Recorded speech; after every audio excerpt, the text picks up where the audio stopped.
Contrainterrogatorio. Sí, señores magistrados. Por favor. Gracias. Luz Janet, buenas tardes, le habla César Augusto Londoño Ayala. Voy a hacerle unas preguntas, dentro de las cuales me contestará con un sí o un no, y en otras, de ser necesario, usted explicará o le solicitaré yo la explicación. ¿Está bien? Sí, señor. Luz Janet manifestó que era contadora, ¿cierto? Sí, señor. ¿Hace cuánto tiempo es contadora? 20 años. Y manifestó que era especialista ¿en qué? En gerencia financiera. Gerencia financiera. ¿Hace cuántos años? Me gradué 8 años. Manifestó que en alguna oportunidad, en cumplimiento de sus funciones en el CTI, trabajó en un grupo jurídico, ¿entendí? Sí, señor. ¿Qué funciones cumplía en el grupo jurídico? Ahí se realizaban indemnizaciones de las personas que retiran de la fiscalía y demandan a la fiscalía. Ya. ¿Había efectuado avalúos de intangibles? Una vez. No. O sea, avalúos no. Me refiero mirar sobre los intangibles, pero avalúos no. Perfecto. Entonces, ¿en cuántas oportunidades examinó o miró sobre intangibles? Pues no son muchos los que llegan al caso de la fiscalía, pero son más o menos por ahí 3 o 4 que llegan al mes. ¿Cuál fue el último estudio sobre intangibles que efectuó? El último fue el del señor Ángel Jaime. Perfecto. ¿Y el anterior, es decir, el penúltimo? Fue otro señor que no recuerdo porque ya hace harto que lo hice. Más o menos. Ya hace como 9 años también. 9 años. ¿Había en esas experticias o evaluaciones que había hecho sobre avalúos de intangibles tenido un caso en el cual se valoraran intangibles sobre un bien inmueble que va a ser expropiado o que fue expropiado? No, ese es el primero. Es el primer caso, ya. Luz Janet manifestó que particularmente había hecho un examen frente a la pericia que presentó Andrés Mejía López, Sí. que fue el que aprobó Norela Costa Tenorio. Sí, señor. Fundamentalmente también le manifestó al tribunal que Andrés Mejía López tuvo en cuenta básicamente 2 normas. La primera, la resolución 1420 de 2008, ¿verdad? Sí. ¿Y cuál fue la otra? La 1420 de 1998 y la 620 del 2008. Bien. Entonces, resolución 620 de 2008 y decreto 1420 de 1998. Sí, bien. porque es que ese es el decreto que es del IGAP. Perfecto. Y ¿Manifestó usted que los cálculos que efectuó Andrés Mejía López se fundamentaron en cálculos aritméticos, cierto? En promedios aritméticos, o sea, él utilizó la tasa aritmética. Y en la que hizo Luz Janet se basó en promedios geométricos, fue que Sí, entendimos. es otra tasa, sí, lo que pasa. Perdón, Luz Janet, ¿es obligatorio en este caso, tal como usted lo expuso? Y le pregunto, ¿es obligatorio que hubiese tenido en cuenta en su momento Andrés Mejía López esa manera de hacer el promedio a través de la tasa geométrica? Sí, señor. ¿Usted podría decirle al tribunal cuál es la fuente normativa o en la resolución o en el decreto o en la ley o donde la conozca, de donde la haya extraído, que obliga a un perito, en un caso de estos, a realizar un promedio con base en una tasa o en un método o procedimiento geométrico? Bueno, lo que pasa es que para valorar una empresa se necesita, digamos, Ecopetrol, la valoración de la empresa está aceptada y se realiza a nivel mundial. Entonces, al uno valorar una empresa que está en marcha y viene en funcionamiento, se necesita hacer una proyección financiera. Disculpe, Luz, para no alargar la respuesta, entendemos lo que quiere decir con eso. Me refiero, ¿cuál es la base, cuál es el fundamento mediante el cual Luz Janet afirma que Andrés Mejía López ha debido someter su análisis a un medio o procedimiento de carácter geométrico? Bueno, ante todo, el promedio aritmético es una tasa que no se puede hacer comparación de tasas. No, perdón, no me ha entendido la pregunta quizás. No, pues es que le quiero explicar eso para poderle decir. No, está bien, seguramente le pediré la explicación posteriormente o mi colega fiscal, pero ¿de dónde se extrae esa exigencia? Usted me puede decir, de X ley se expresa o se plantea que ese es el método para este tipo de casos de avalúos de intangibles referidos a un inmueble que se expropia, o de la resolución que citó, o del decreto también que mencionó. Pues eso está generalizado porque es valorar una empresa siempre tiene dos cosas, o valorarla, el negocio, o valorarla, o sea, hacer una proyección financiera o una proyección del negocio. Y cuando se utiliza una proyección financiera, siempre se utiliza una tasa geométrica, porque la tasa geométrica compara varias tasas, mientras que la aritmética es una constante, es un creciente ahí que se va quedando y no incrementa nada. Y eso es de acuerdo a la valoración de la empresa que siempre se utiliza.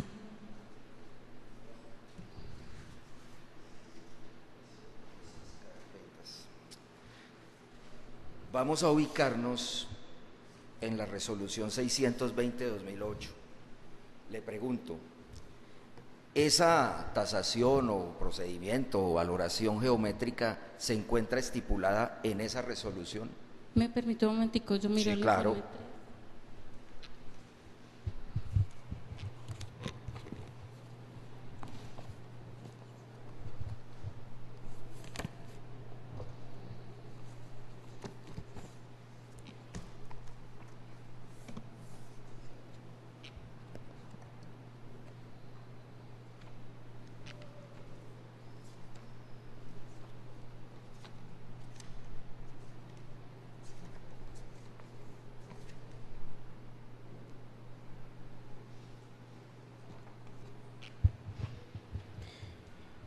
Digamos, de acuerdo al ingeniero José Andrés Mejía. No, está bien, eso lo hizo José Andrés. Yo digo, su respuesta la necesito frente a la afirmación que planteó. Está muy claro que él lo hizo con base en el cálculo aritmético. Yo le pregunto por qué afirma que debe y debió más bien haberse hecho con un cálculo geométrico. Y que usted ya nos explicó, le pregunto es de dónde Andrés Mejía tuvo que haber examinado para decir, debo someter mi pericia a un cálculo geométrico y no aritmético. Por eso te digo, en el punto 12.311 del dictamen que él rindió, sí, él habla ahí de un nombre comercial, un crédito mercantil y un goodwill. Sí. Y ahí dice que realizo un procedimiento que se ve a continuación, y ahí es donde tiene el promedio aritmético y el valor presente neto total. Entonces, por eso le decía que este promedio aritmético no se utiliza, porque es que el parador de UGA estaba en marcha, y cuando está en marcha siempre lo que se hace es valorar la empresa, y al valorar la empresa se utiliza una proyección financiera, y cuando se utiliza la proyección financiera siempre se toma. Está bien así. Permiso, señores magistrados, para acercarme al testigo. Autorizado, señor defensor. Permiso, señores magistrados, para exhibir un documento a la testigo. Proceda, señor defensor. Perdón.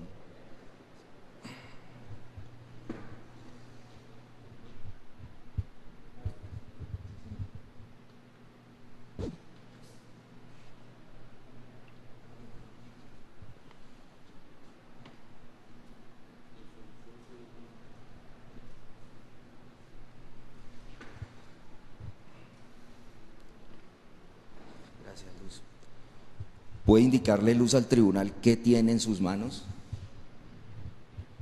Tengo la resolución 620 del año 2008. ¿Usted le puede recordar al tribunal qué es lo que regula esa resolución 620 de 2008? Dice, establece los procedimientos para los avalúos ordenados en el marco de la ley 388 del 97 del IGAP. Y sí. Está bien. Ahora, por favor, ubíquese en este párrafo y le da lectura. Gracias. Que es de suma importancia tener procedimientos unificados, claros y actualizados para que las personas que se encarguen de realizar los avalúos especiales puedan contar con un marco único para su ejecución. Bien, es corta la resolución. Solicito que por favor Luz Janet la revise y le cuente al tribunal en esta resolución cuál es el cálculo que aparece, si el aritmético, el geométrico o los dos. Puede tomarse el tiempo con calma para que revise.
Bien, ¿qué halló? Bueno, primero que todo, esta resolución es el complemento de la 1420, porque la 1420 es la que rige sobre los avalúos. Esta salió posterior. En esta encontramos tres métodos: el método de comparación, el método de capitalización de rentas o ingresos y el método de costo de reposición. El segundo método de Disculpe, le pregunté por el cálculo. ¿Cálculo aritmético o geométrico? Pero es que ese está dentro del método de capitalización de rentas o ingresos, que ahí es donde se mira para llegar a un valor presente. Bien, vamos a ubicar esa respuesta en dos bloques. La primera, manifestó usted que se encuentra dentro de uno de los métodos en esta resolución, ¿verdad? Sí. Y dijo que en el método de capitalización de rentas o ingresos, ¿cierto? Sí, señor. ¿Puede leerle por favor al tribunal al artículo 2 de esta resolución? Dice, método de capitalización de rentas o ingresos. Es la técnica evaluatoria que busca establecer el valor comercial de un bien a partir de las rentas o ingresos que se puedan obtener del mismo bien o inmuebles semejantes y comparables por sus características físicas de uso y ubicación, trayendo a valor presente la suma de los probables ingresos o rentas generadas en la vida remanente del bien objeto del avalúo con una tasa de capitalización o interés. Bien, ahora el artículo 16.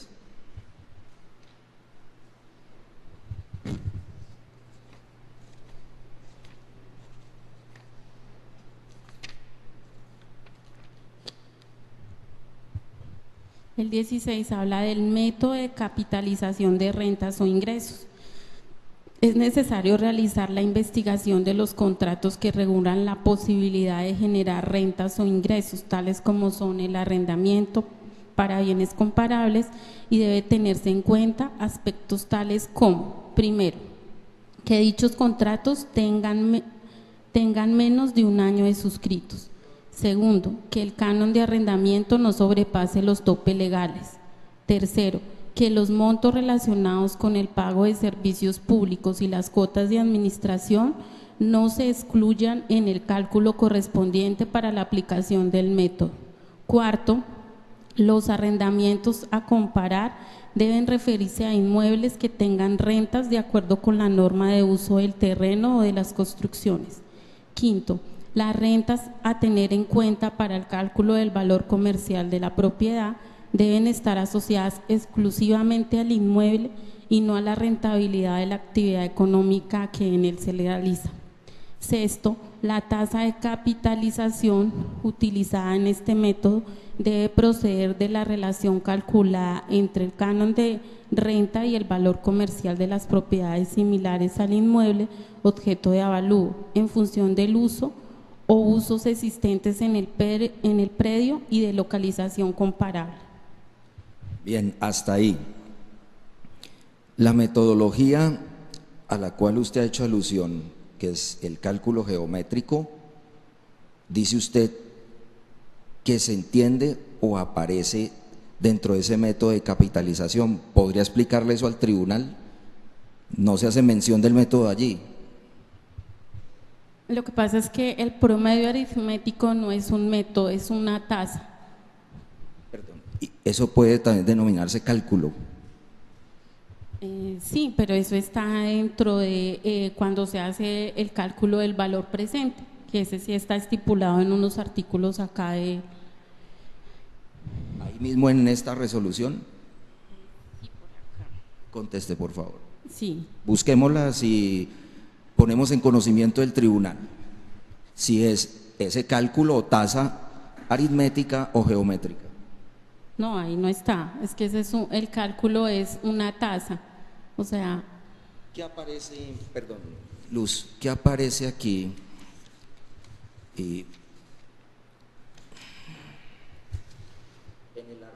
En el artículo 37, leamos desde aquí, donde dice capítulo séptimo, por supuesto refiriéndonos a la resolución 620-2008.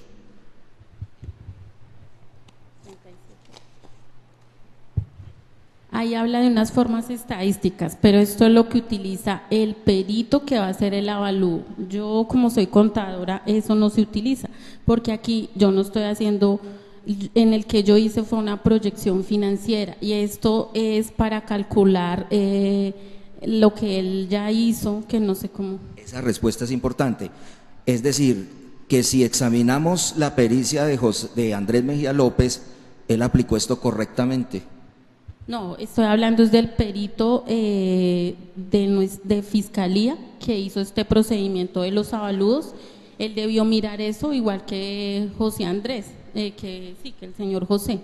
Pero en mi caso yo no lo aplico porque esto es ya una desviación estándar, una media aritmética, y eso lo que trata es del avalúo, no de la proyección. Por eso en el avalúo eso aparece, ¿sí o no? Creo, no estoy segura porque yo no lo hice el avalúo. No, pero pues usted nos dijo que en el informe de septiembre de 2016 el perito exacto había efectuado una tasa de media aritmética, eso fue lo que usted dijo. No, sí, pues él la hizo, pero para él no. Exacto. Y usted cuestionó diciendo, o no sé si le entendí mal, que no se ha debido acudir a esa tasa o media, sino a una geométrica. Pero no estoy hablando de esta media aritmética, estoy hablando es de un promedio aritmético que es diferente, porque él para hacer eso utilizó fue los estados financieros de la empresa, donde cogió el patrimonio y la utilidad operacional y calculó esa tasa. ¿Qué diferencia hay entre promedio o media en estadística? Bueno, la media es la que utilizamos para hacer cuando vamos a graficar y desviaciones y todo eso, mientras que el promedio es una tasa, es un gradiente donde debo mirar si la tasa se incrementa o disminuye, se hace la comparación de dos tasas, mientras que esto es diferente, no estamos hablando de lo mismo. Bien, ¿puede leer aquí el artículo 37, por favor?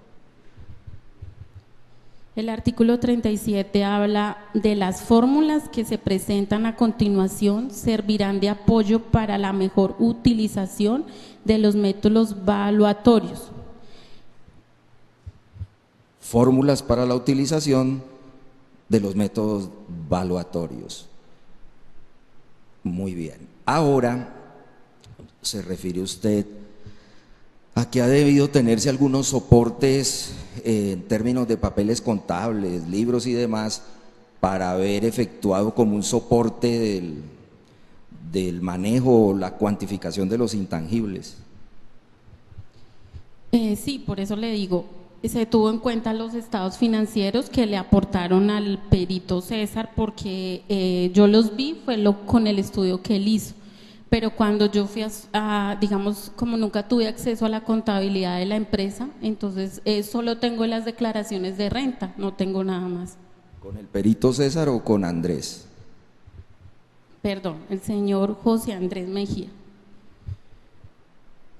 En estos casos en que se evalúan o se tasan tan intangibles en un evento como este, donde se va o se expropió un bien inmueble, para explicarle al tribunal muy concretamente qué requisitos se deben tener en cuenta para tasar esos intangibles en un caso como estos adecuadamente.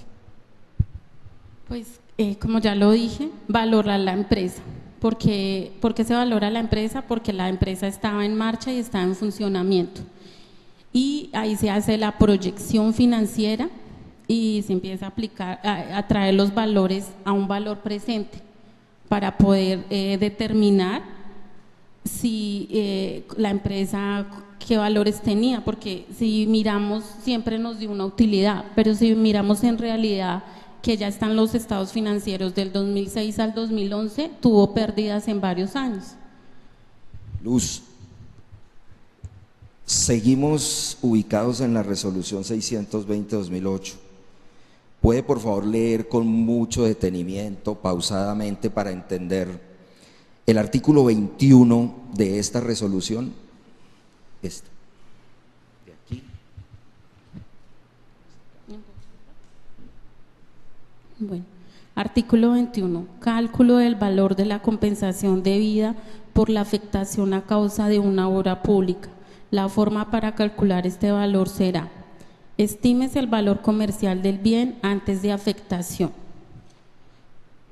Segundo, tómese como base dicho valor y estime el rendimiento financiero con la tasa de interés bancaria corriente certificada por la Superintendencia Financiera de Colombia existente en el momento de la afectación, el cual se multiplicará por el número de meses que dure la afectación.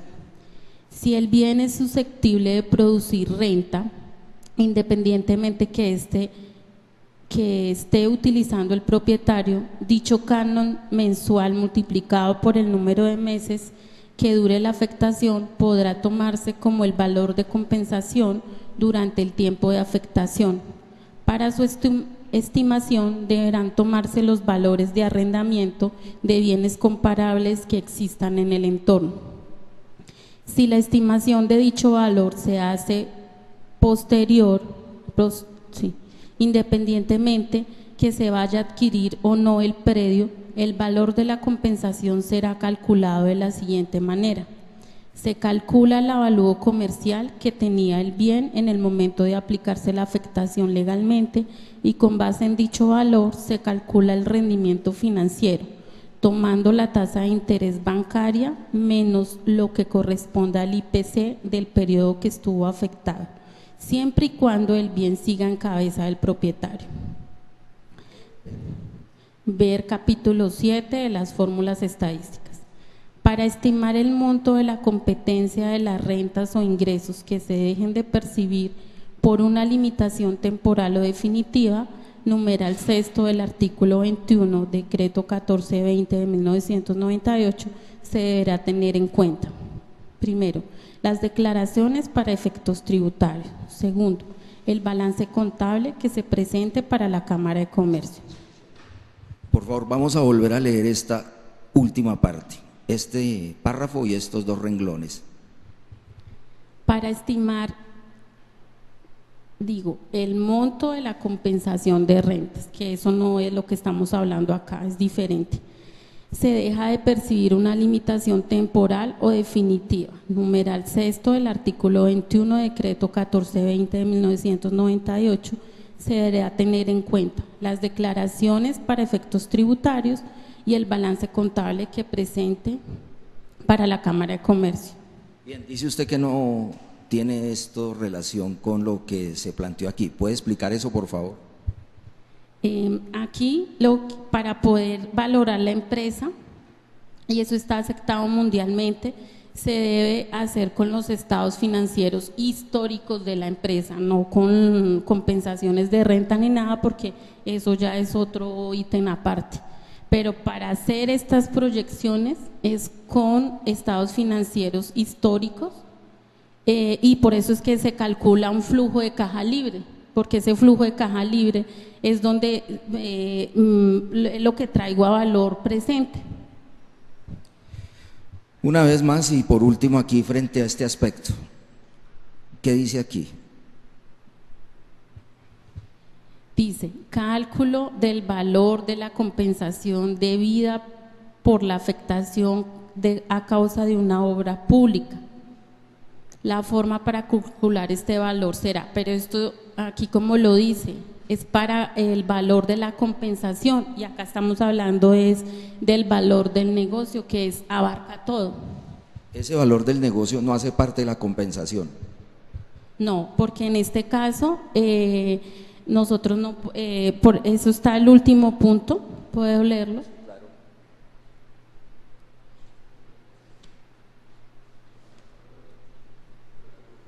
El 7410, compensación de las rentas, artículo 21, cálculo del valor de la compensación debida por la afectación a causa de una obra pública. Acá digamos José, el señor, se me olvida, José Andrés, sí. ¿El qué hizo acá? Él cogió la compensación para él fue de 55 millones, que ese es uno de los últimos ítems que nos muestra. Él cómo hizo, él llegó y cogió, espera acá, los 9.231.289, que eso fue lo que él calculó mensualmente por esa compensación y eso lo multiplicó por 6 meses y le sacó eso. Entonces, no sé, o sea, ese valor yo no lo tuve en cuenta porque de acuerdo al numeral sexto del artículo 21 de este mismo, que hablamos acá de, ¿este no está? No, del 1420. Ah, no, del 1420.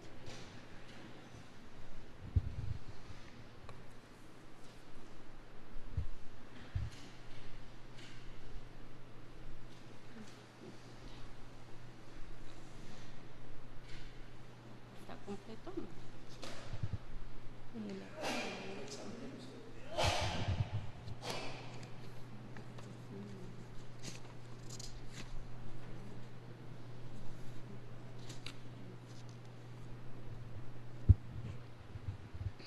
Dice, el artículo 21. Perdón, si me señala la norma y de qué ley o decreto, qué es. Qué pena, su señor.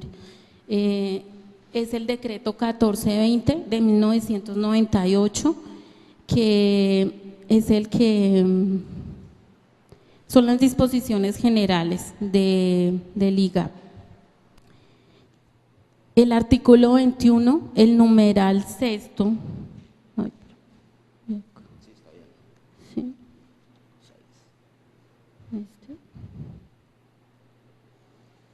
Bueno, acá habla, voy a leerlo si es.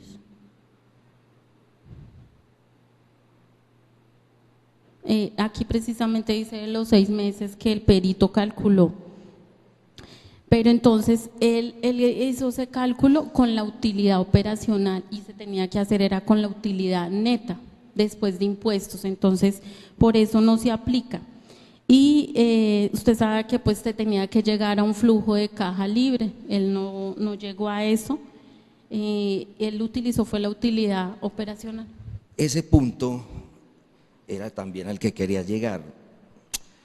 ¿Por qué razón, digamos, de alguna manera existe alguna observación allí negativa sobre la pericia de Andrés Mejía en el entendido que efectuó su dictamen, su cuantificación con base en utilidades operacionales y no en unos o en un ítem deducible, que fue lo que entendí por pago de impuestos, ¿sí?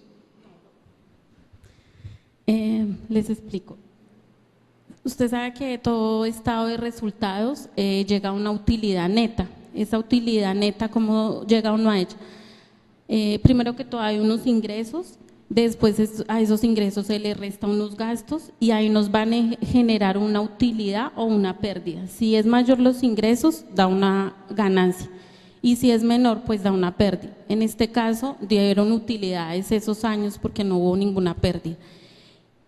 Esa sería la utilidad operacional. Cuando yo como usted sabe, cuando uno declara, le aplican un impuesto que es digamos, las personas naturales es el 33%, en este caso era el 35%. Entonces, a esa utilidad, digamos, me dio 1 millón, le aplico el 35% y lo resto. Entonces, digamos, esa persona ya no tuvo el 1 millón de utilidad, sino que tuvo, en un ejemplo, 500.000 pesos, porque se le restó el impuesto. Entonces, si yo no tengo en cuenta esos impuestos, pues primero estoy evadiendo impuestos ante la DIAN, porque eso pues es algo que está ahí. Y segundo, no estoy en sí reportando cuánto tuve, porque yo puedo decir tuve una utilidad de 1 millón, pero eso no es cierto porque desconté mi impuesto y en sí lo que tuve de utilidad fueron 500.000 pesos, no el 1 millón.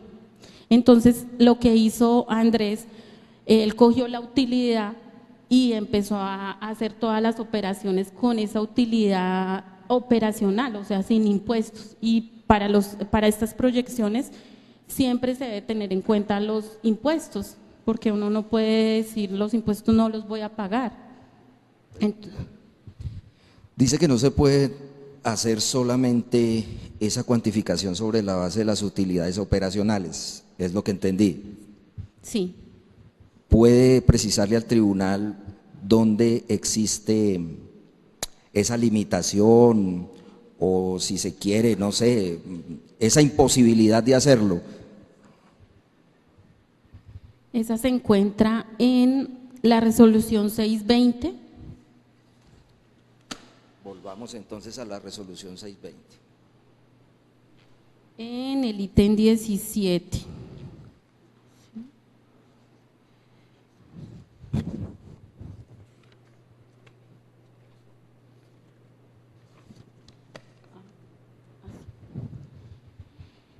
Ahí habla el método de capitalización de los ingresos y ahí dice que debe referirse a ingresos netos de cálculo de flujo de caja libre, perdón.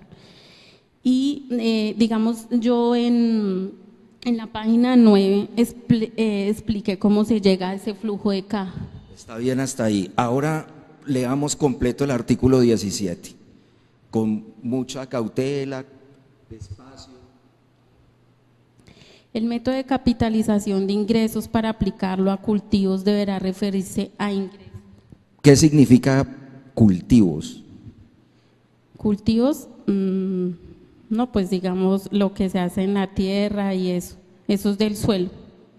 Leámoslo completo ahora. El método de capitalización de ingresos para aplicarlo a cultivos deberá referirse a ingresos netos de cálculo de flujo de caja, traídos a valor presente.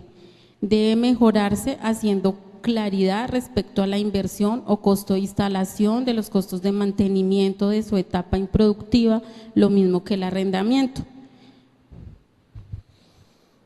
Sobre este tema es suficiente.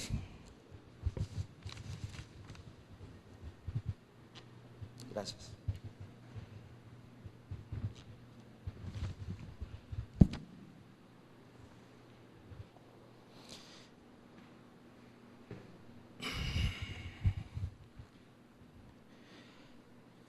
¿Qué incidencia en su estudio tuvo el cuarto informe sobre su análisis general?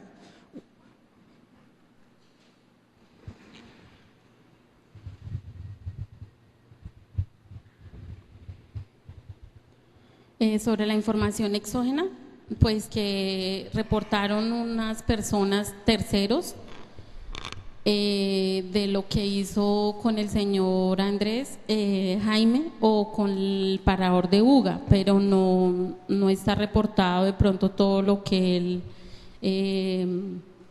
dijo en su declaración de renta, o sea, todas sus cuentas, aparecen unas nada más, de acuerdo al reporte de la DIAN. O sea, es una información exógena incompleta. Sí, es incompleta. Luz Janet manifestó que había hecho una inspección a lugares en la Cámara de Comercio de Buga, ¿verdad? Sí, señor. Y allí obtuvo una documentación como consecuencia de una búsqueda selectiva en base de datos, ¿correcto? Sí, señor. ¿Usted recuerda si dentro de esos anexos que allí le entregaron en la Cámara de Comercio aparecían balances generales? Cuando se llena el formulario de actualización, hay un ítem abajo donde aparecen activos, pasivos, patrimonio, los ingresos, los egresos. Ya. También habló que aparecían las solicitudes de registro de unos libros. Sí. Y que se aportó en el informe los oficios de solicitud de registro de esos libros diarios. Sí, aparecen varios libros, no recuerdo, pues tendría que mirar el expediente para poderle decir. Lo importante es que aparecieron. No, pero digamos, aparece un oficio donde dice, se registró libro diario, de la página 1 a la 300, pero no dice nada más. ¿Solicitó esos libros? No, porque la Cámara de Comercio no los tiene, los libros están en el establecimiento, lo que uno hace ante la Cámara es solamente registrar para que tengan una numeración y poderlos tener en el establecimiento y poder llenar, porque siempre se llevan en blanco. Y uno lo que hace es traerlos a la empresa de acuerdo al paquete contable que maneje, o si se hace manualmente poder ahí estipular todas las cuentas. Digamos, si es el libro diario, entonces se colocan las cuentas, digamos, cuentas por cobrar y eso. Si ya es un libro diferente, porque hay varias clases de libro, entonces ya se manejan unas cuentas más pequeñas, o sea, depende. Bien. Una pregunta más. Frente a este tema, ¿pudo haberse obviado o faltado una información normativa o técnica complementaria para realizar su tercer estudio, el de septiembre de 2016? En cuanto a que alguna norma. Sí, que usted haya considerado como experta que le faltó allí para generar las conclusiones. Pues lo único fue, digamos, que no tuve acceso a la contabilidad para poder establecer, cuando dije el incremento patrimonial, si habían valorizaciones, o sea, poder discriminar cada cuenta. Si no tuve ese soporte, porque esos soportes son anexos a la declaración y eso solamente los maneja el propietario. Entonces, por eso fue que yo me desplacé para poder tener eso, para complementar, porque en este caso, pues uno debe mirar tanto lo favorable como desfavorable. Claro. ¿Esos anexos pudieron haber estado en manos de la DIAN? No, porque a partir del año 2004 hacia acá, la DIAN no cuenta con esos anexos. ¿Y de 2000 a 2004? No sé, no. ¿Lo No, pues solicitó?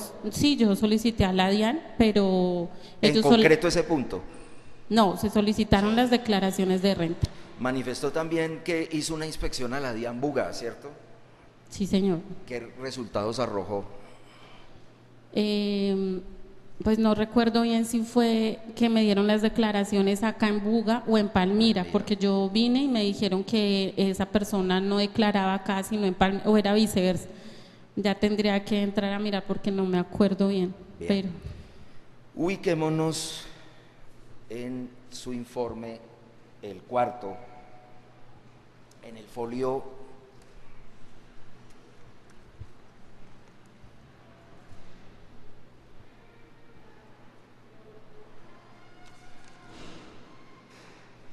en el folio 2 del 19 de diciembre de 2016, Luz. el 19 de diciembre, ¿sí? Sí, señora. Sí, en la página 2. Vale. Ubiquémonos en el 7.1.1. Loco ahí en... Sí, puede colocarlo. Simplemente para una aclaración.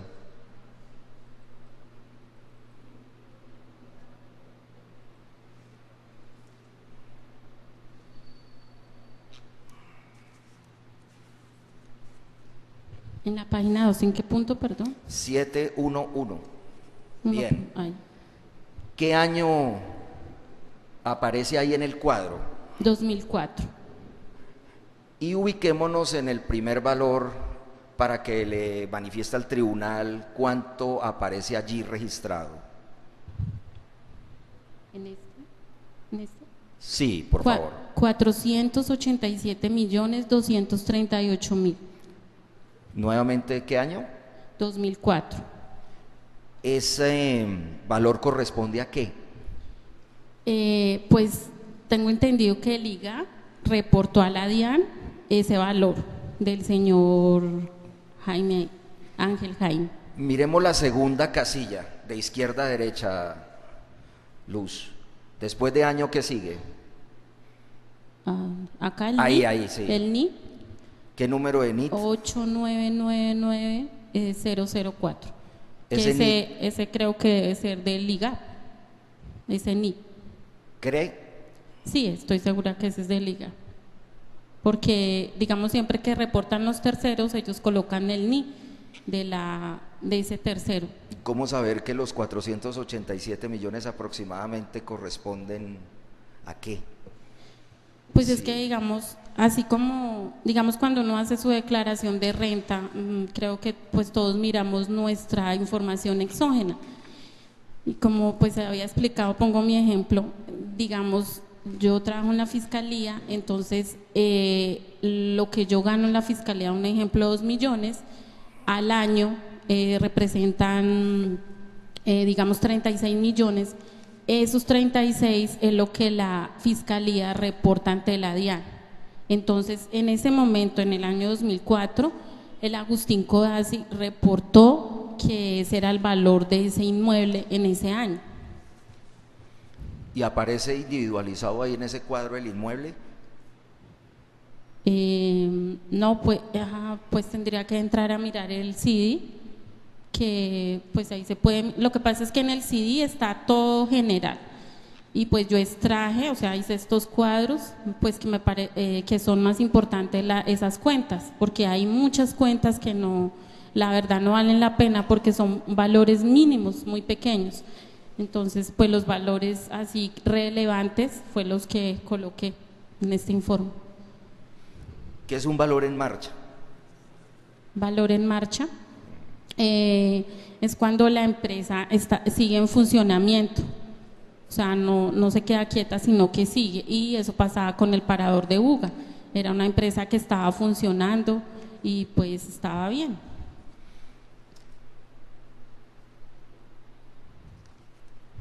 El lucro cesante futuro.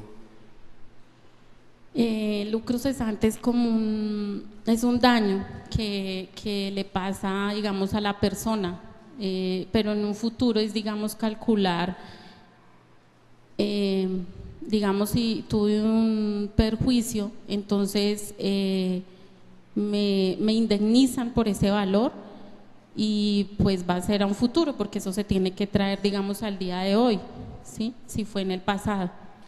Bueno, teniendo presente esa respuesta, ¿por qué no se aplicaría ese valor en marcha en el caso del parador? Sí se tuvo en cuenta, porque en el valor que yo calculé de los 1.500 o 1.581 millones, no me acuerdo el otro, ahí se tuvo en cuenta el lucro cesante, porque sí, pues al, digamos, expropiar el bien, pues el señor Ángel y la señora Cruz tuvieron un perjuicio, pero no significa de que ese perjuicio va a ser que vamos a pensionarlos a ellos hasta que ya se van a morir, no, porque digamos el perito lo que hizo fue eso, calcular una vida probable de un futuro que es algo incierto. Entonces, por eso se hizo fue el cálculo de proyección financiera, porque es algo donde no estamos quitando ni tampoco lo estamos dejando a la persona sin nada. No podemos hacer lo que él hizo de ir discriminando, no, porque es, como digo, es una empresa en marcha que venía en funcionamiento y por eso antes se calculó los valores del 2007 al 2012 para que la empresa cubriera todo eso. Manifestó que el valor en marcha, el goodwill, el lucro cesante se encontraba dentro del valor aproximado de los 1.500 millones de pesos. Sí, señor, porque ahí se calculó el valor presente del año 2007 al 2012 y también se calculó un valor terminal. Ese valor terminal es como la perpetuidad, o sea, quiero decir, lo que es algo incierto, que no sé, pero se le calculó porque pues ahí se tiene en cuenta todo, porque tampoco podemos perjudicar a la persona. Entre el valor presente y el valor terminal aparecen todos estos ítems. ¿Cuál? Los que acabé de mencionar, valor en marcha, goodwill. Sí, digamos, por marca. eso yo especifiqué cada una para saber si se aplicaba o no. Sí. Porque digamos la parte de indemnización, porque esa parte no se tuvo en cuenta, pues usted sabe que todo debe estar soportado y son valores que no se puede tener así, o sea, si hay la contabilidad y se ve que si en verdad esas personas se les debe, y además cuando se termina el negocio, pues usted sabe que el propietario es el que debe pagar esas indemnizaciones. Lógico que si en ese momento fue que se hizo la expropiación, pues sí se debe cancelar. Luz, ¿cuánto dio dentro de esos 1.500 el total de valor en marcha? ¿Puedo mirar un Sí, momento? claro.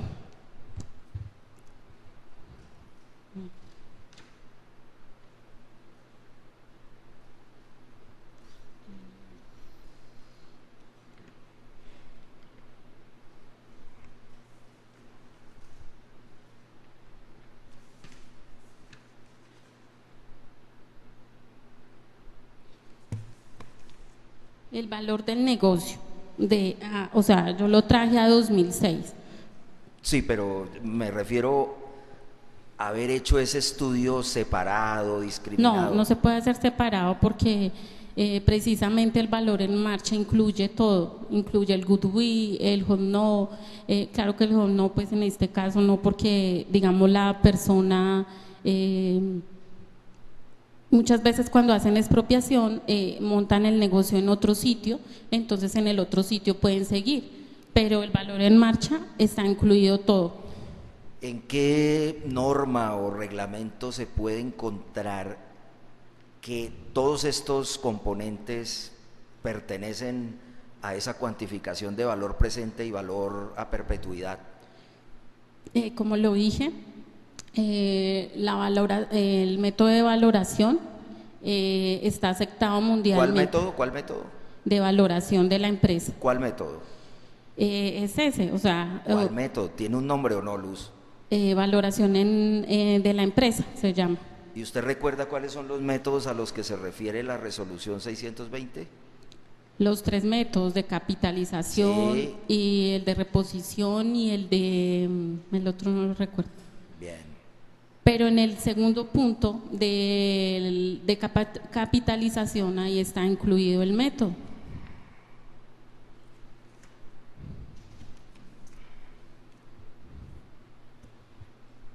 Y dice que entre el valor presente y el valor terminal aparecen allí ese goodwill, como le preguntó el honorable magistrado, el valor en marcha y demás. Sí, lo que pasa es que todos esos valores se trajeron a valor presente.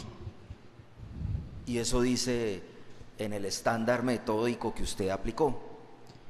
Sí, porque es que por eso le digo, uno efectúa esa valoración de empresa y esa se enfoca en el flujo de caja libre, que es donde, como le decía, uno coge la utilidad operacional, le suma si hay depreciaciones, si hay amortizaciones, se le resta si hay reposición o inversión de la maquinaria y se resta también el capital, porque eso es lo que hace que haya un flujo de caja libre y que con eso se pueda disponer.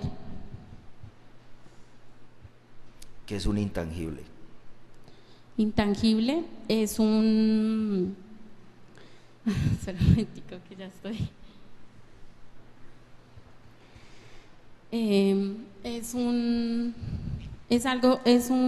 digamos en este caso es un bien que no se puede palpar, como es el caso de las marcas y de las patentes. Están ahí, es una sustancia inmaterial que están ahí, pero no las puedo tocar, como si de pronto yo tuviera un vehículo, que ese sí lo puedo coger y todo, mientras que una patente y una marca no la puedo coger. Manifestó que hizo una consulta en la Superintendencia de Industria y Comercio. De dos sociedades. Sociedades, que no aparece ningún registro del establecimiento parador de Buga, ¿entendí? O sea, yo allí solicité copia de carpeta, sí, porque usted sabe que así como dice en la Cámara de Comercio de que se pide expediente y todo, uno solicita ya en las super sociedades y aparece algo de la empresa y pues ahí está el acta, está el soporte. ¿Y por qué super sociedades? Pues porque como decían de lo de la marca, que tenían una marca registrada, entonces pues ellos debían saber. Bueno, una pregunta, ¿sabe usted si una marca de un establecimiento de comercio o incluso de una persona jurídica sea obligatorio registrarla en la superintendencia a la que usted hace mención o en cualquier superintendencia? Sí, creo que eso tienen que tener un documento. ¿Cree que, le pregunto es, si es o no obligatorio el registro de la marca? Sí. ¿Usted por qué afirma que sí? Pues no, o sea, en este momento no sé los requisitos y cuál… no, ¿por qué es obligatorio? Los requisitos no importan, sino ¿por qué afirma que es obligatorio? Porque si yo tengo una marca, pues necesito que no me la vayan a copiar, ¿sí? Digamos, si yo tengo un negocio y tengo algo que me resalta ante los demás, puede haber plagio o que me copien esa marca o algo. Entonces, por eso yo la debo registrar para que nadie más me la copie. Si yo ya la vendo o algo, pues ya pierdo ese derecho y ya la pueden falsificar. ¿Pero es obligatorio o no? Sí, claro. Usted dice que maneja los temas de propiedad industrial. Propiedad intelectual. Intelectual. Cosa que conoce la decisión 486 de 2000. No, yo he apoyado para hacer allanamientos, para, digamos, revisar la parte contable, que los documentos sean legales, que la empresa tenga su contabilidad. O sea, yo apoyo en la parte contable, pero ya, digamos, lo que es en sí mirar la marca, si es falsificada, ya, digamos, en ese grupo operativo siempre nos desplazamos varios peritos y cada uno coge su función. El de informática mira sus computadores, la perito mira la parte contable, y los que van del grupo de propiedad intelectual, ellos revisan todo. Gracias, Luz. Es todo, señores magistrados.